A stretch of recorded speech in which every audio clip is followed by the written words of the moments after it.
मुगलों की जड़ें और उनकी नींव को उखाड़ फेंकने वाले कौन थे वह सिख वीर योद्धा जिनका नाम लेते ही रोंगटे खड़े हो जाते हैं?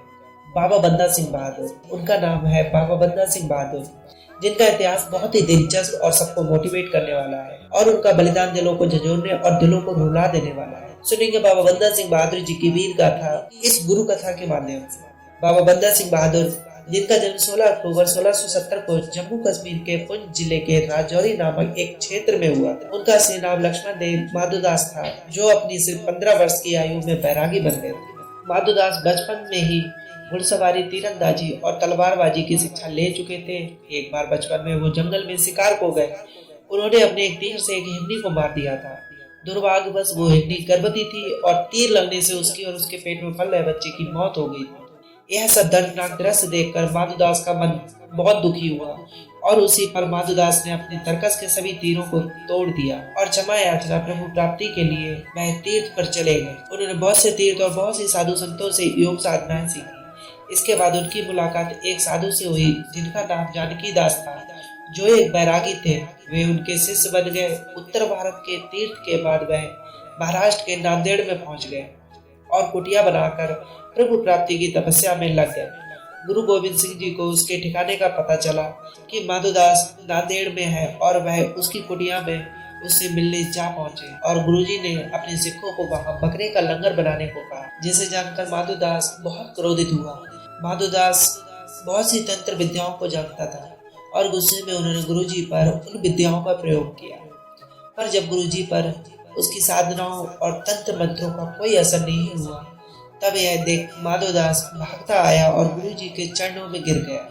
और तब गुरुजी ने उससे पूछा, उठो माधोदास, बताओ तुम कौन हो? तब माधोदास ने कहा कि मैं आपका बंदा। गुरुजी जानते थे कि माधोदास का जन्म तंत्र विद्याओं और योग साधनाओं, पूजा पाठ और जो वह कर रहा था उन सब के लिए नहीं, बल्कि मुगलों के जुल्मों और अन्यायों के खिलाफ लड़ने, जुल्मों का नाश करने के लिए हुआ। तब गुरु गोविंद साहिब जी ने उसको सितंबर 1708 को अमृत पान कराया और उसे एक नया नाम दिया, बंदा सिंह बहादुर। गुरु गोविंद साहिब जी का पंजाब अभियान। गुरु पिता उस वक्त मुगल बादशाह बहादुर शाह के साथ पंजाब दक्कन आए हुए थे। गुरुजी ने बहादुर शाह से सरहिंद के नवाब वजीर खान को सजा देने को, जिसने गुरुजी के दोनों साहिबजादों को दीवार में चुनवाकर कत्ल कर दिया था और जुल्मों का एक रास्ता ही बना लिया था और जिसे वह अपना धर्म मानता। लेकिन बहादुर शाह का मुगलों को सजा देने का कोई इरादा नहीं था और बहादुर शाह ने वजीर खान को भी सजा देने के लिए इनकार कर दिया। तब गुरु पिता ने बाबा बंदा सिंह बहादुर को पंजाब जाने और उसको सजा देने की जिम्मेदारी दी। गुरु साहिब जी ने बाबा बंदा सिंह बहादुर को ऐसी नूरानी ताकतें बख्शी कि उन्होंने मुगलों की नींवों को हिलाकर रख दिया। गुरु पिता ने बाबा बंदा सिंह बहादुर को अपनी तलवार, अपना धनुष और अपने तरकस के 5 तीर, नगाड़ा, निशान साहिब और अपने हाथों से लिखा एक हुक्मनामा देकर और साथ में 5 प्यारे सिखों के साथ पंजाब रवाना किया। गुरु पिता ने हुक्मनामे में पंजाब के सिखों को बाबा बंदा सिंह बहादुर के साथ जुड़ने और जुल्मों के खिलाफ धर्म के लिए लड़ने को कहा था, ताकि पंजाब में लोगों को बताया जा सके कि बाबा बंदा सिंह बहादुर को गुरु पिता ने भेजा है। बाबा बंदा सिंह बहादुर 20 महीनों में पंजाब पहुंचे। वो चाहते तो 4 से 5 महीनों में ही पंजाब आ सकते थे, लेकिन उन्होंने ऐसा नहीं किया क्योंकि रास्ते में वे सभी सिखों को अपने साथ जोड़ते चल रहे थे। उधर जैसे ही वजीर खान को इसका पता चला तो उसने उनके पीछे अपनी सेना भी लगा दी। उसी वक्त रास्ते में उन्हें खबर मिली कि गुरु पिता अब हमारे बीच जिस्मानी रूप से नहीं रहे, क्योंकि मुगल के भेजे एक डाकू ने सोते हुए चुपके से गुरु पिताजी के सीने में खंजर भोंक दिया था, जो खंजर जहर से बुझा हुआ था। गुरुजी काफी समय तक जीवन और मृत्यु से लड़ रहे थे, क्योंकि वह वजीर खान को जुल्मों के लिए उसको सजा देना चाहते थे, पर निराकार की लिखी को कोई नहीं टाल सकता।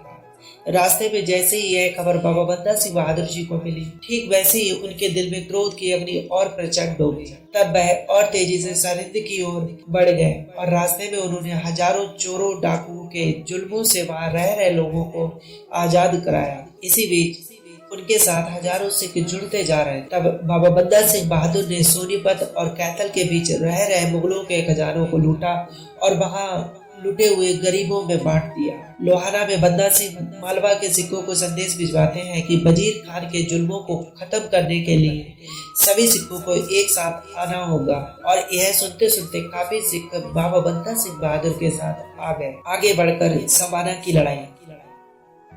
तब बाबा बंदा सिंह बहादुर ने सबसे पहले समाना में युद्ध कर मुगलों को हराकर समाना पर कब्जा किया और समाना में रह रहे गुरु साहिब के पिता श्री गुरु तेग बहादुर जी महाराज के शीश को काटने वाले और गुरु साहिब के दोनों साहिबजादों को जिंदा दीवार में चुनाकर कत्ल करने वाले जल्लाद जलालुद्दीन और गुरु साहिब जी से धोखे से आनंदपुर किले को खाली करवाने वाला मुगल अली हुसैन भी इसी समाना का था। इनको सजा देते हुए और अपनी सिख सेना के साथ वहाँ की मुगल सेना को तहस नहस कर उन्हें चींटियों की तरह रौंदते हुए आगे बढ़ते चले। इसके बाद आते आते बीच में कई जगहों सिख धर्म का पर्चा फहरा दिया। करते करते आगे बाबा बंदा सिंह बहादुर सरहिंद में आ पहुंचे। लेकिन सरहिंद को और सरहिंद के नवाब वजीर खान को मुगलों को हरा पाना सरल नहीं था।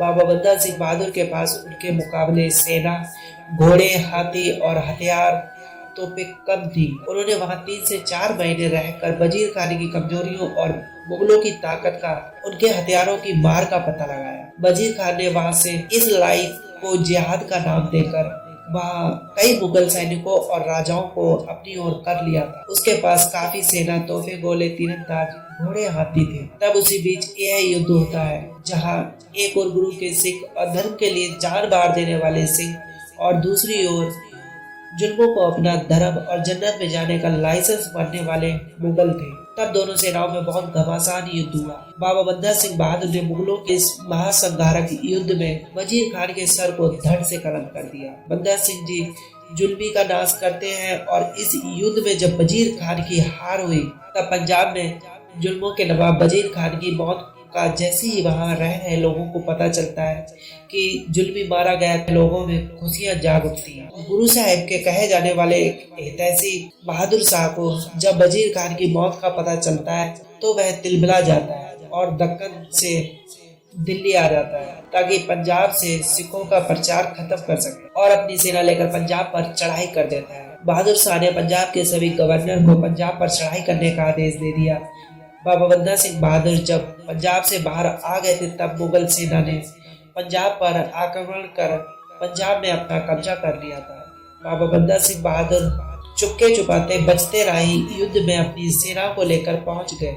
उन्होंने इस आधे युद्ध के लिए सिखों को लोहगढ़ में इकट्ठा किया, पर आधे युद्ध को लड़ते लड़ते भाई इस युद्ध में जीत ना सके और वह कैसे भी मुगलों से बचते बचते निकल गए।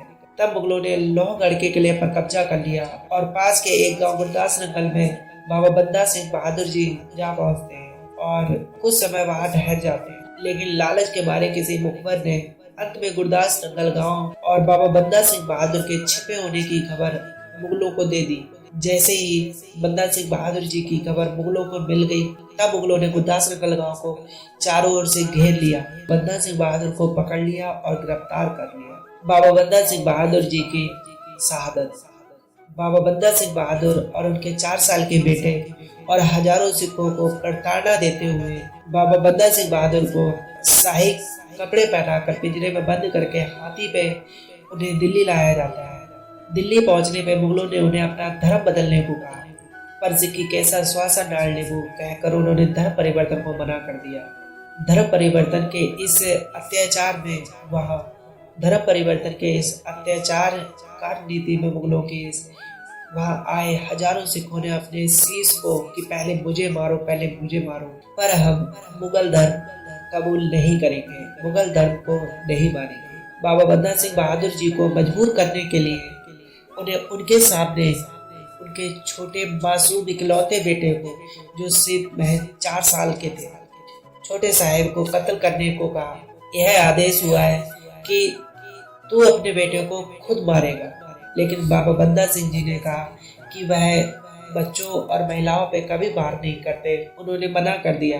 फिर वही एक मुगल कसाई ने बाबा बंदा सिंह बहादुर जी के 4 साल के बच्चे का शीश मासूम से धड़ से अलग कर दिया और उसके जिस्म से तड़पते हुए दिल को निकालकर बाबा बंदा सिंह बहादुर के मुंह में ठूस दिया। यह सब दर्दनाक दृश्य देखकर भी बाबा बंदा सिंह बहादुर जी नहीं टूटते हैं और वाहेगुरु जी दा खालसा वाहेगुरु जी दी फतेह करते और बाद में फिर बाबा बंदा सिंह बहादुर के जिस्म को चिमटों से नोचा और धर्म परिवर्तन नहीं करने पे उनकी आंखों में गर्म लोहे की सलाखें डाल दी। सलाखें डालकर उनकी आंखों को अंधा कर दिया।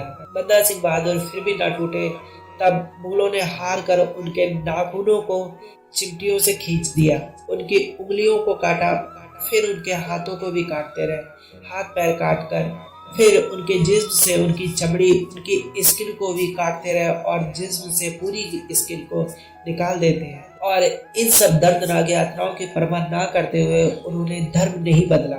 उन्हें जैसे हो सकी पीड़ा, दर्द और प्रताड़नाएं मुगल देते रहे। और जब जिस्म में खाल और स्किन नहीं बचती है, सफेद हड्डियां बाहर आ जाती हैं, को देखकर अंत में मुगलों ने उनका भी कत्ल कर दिया।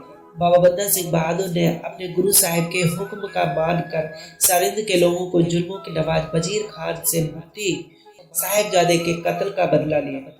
आज हमारी किसी भी किताब में बाबा बंदा सिंह बहादुर और सिखों के इतने वीर महान योद्धा जिन्होंने धर्म के लिए अपनी जान, अपना सर्वस्व वार दिया, उनकी दो पंक्तियां भी हमारी किताबों में नहीं छपी हैं। लेकिन आज भी हमारे बीच इन गुरु कथाओं और धर्म प्रेमियों से उनकी शहादतों और सिख कुर्बानियों को सारा जहां याद रखेगा और साथ यह भी याद रखेगा मुगलों के उन जुल्मों और प्रताड़नाओं को भी कि जब जब धर्म की हानि हुई है तब तब सिख और बाबा बंदा सिंह बहादुर जैसे वीर पुरुष के रूप में भगवान धरती पे स्वयं आएंगे और उन जुल्मों का नाश करेंगे। सिख गुरु और वीरों के रूप में भगवान स्वयं आते हैं और धर्म की हिफाजत कर जुल्मों का नाश कर। गुरु साहिबों, अगर आपको मेरी यह वीडियो पसंद आई तो प्लीज लाइक और सब्सक्राइब जरूर करें कि हमारे द्वारा भेजी गुरु कथा और हिस्ट्री ऑफ धर्म या किसी भी तरह की वीडियो आप तक पहुँचे। Thank you so much to watching and listening this guru katha. Waheguru ji दा खालसा वाहेगुरु जी दी फतेह।